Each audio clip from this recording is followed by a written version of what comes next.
afternoon, ladies and gentlemen. Today I didn't expect that I would be making my icebreaker speech. It was actually planned that I would be making an impromptu speech, but it turned out to be that it's an icebreaker speech. But anyway, let's make it an icebreaker speech.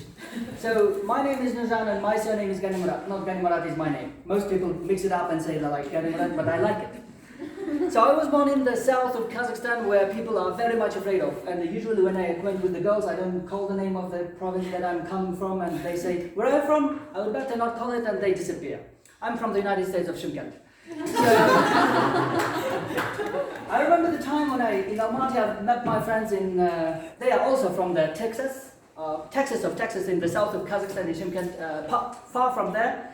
It's a very dangerous place, and they forgot to remind me that I shouldn't call the name of our province and the town where I come from. And we met such nice chicks, 4 or 5 chicks. And then I decided to get acquainted with them, and I said to that guys, let's go to them and sit at that table. We went to there and we met them. They were nice and they were talking, blah, blah, blah, but there was a devastating question. Where are you from? So I forgot about this, and they even didn't remind me about this. I said, I'm from Shymkent. They looked at each other. In 5 seconds, they disappeared.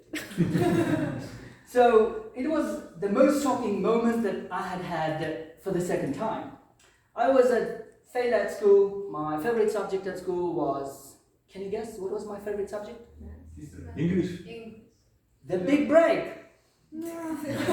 So it was my favorite subject, the big break. It is 30 minutes. It's nice. So my parents were always crying after when I come back from school, because I was kicked out from school for 4 times. I was illiterate. I couldn't even compose a sentence, not in English, but in Kazakh. It was my native language, and my parents were saying who you would be when you grow up. And I could imagine myself like everyone else I can be. And I told them I'm going to be an astronaut. And they will look at me and say, you are failure. You have to study very hard. And I was really devastated. One day, I came back home with my dealer. At school you will have a case, everything about you. Director called me to her room and said, she was very beaming with a smile. She was so pleasant to me, which she had never been to. She looked at me and said, we are so proud of you that you are leaving our school. So I looked at her and said, really? I was very lucky and I was very excited. Because, in my opinion, I expected that this is 4th time and I will never go back to school. So I came home with my dealer, and in the evening, during the supper, my father asked me, how was the school? I said, nice, very nice.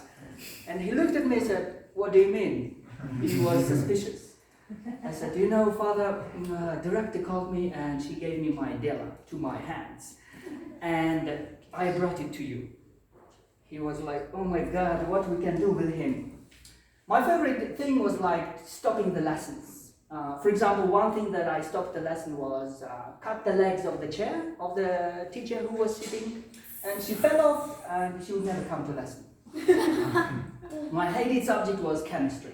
The teacher of the chemistry was 63 years old man, who was almost dying, and I hope that he will die soon.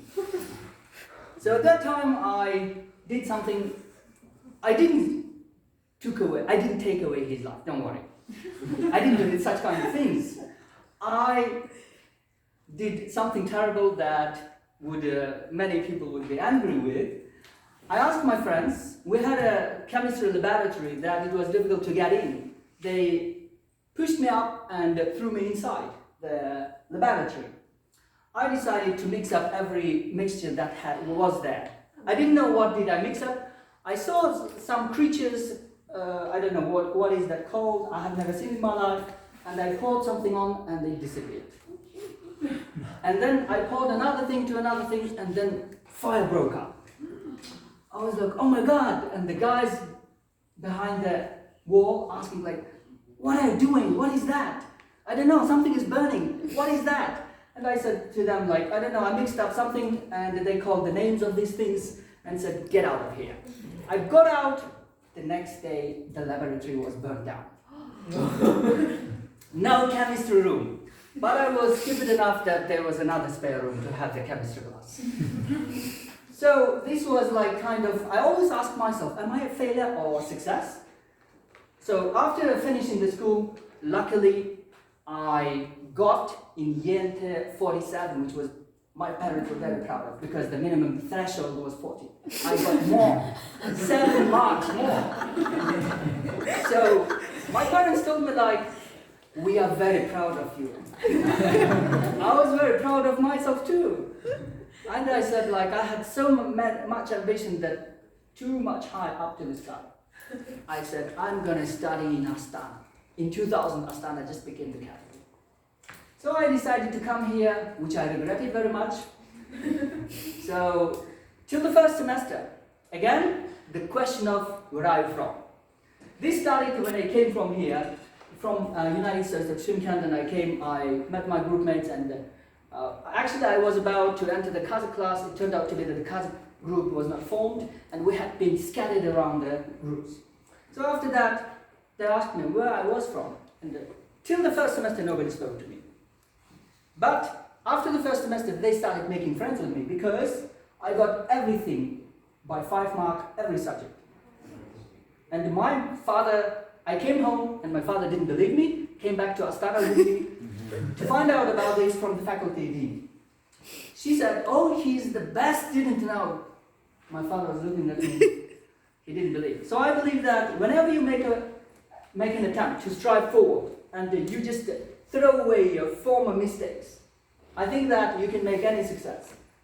Unfortunately, we are very short of time. I have to finish my icebreaker speech here, but in the upcoming time, in sessions, you're going to see very interesting parts of my life. Thank you.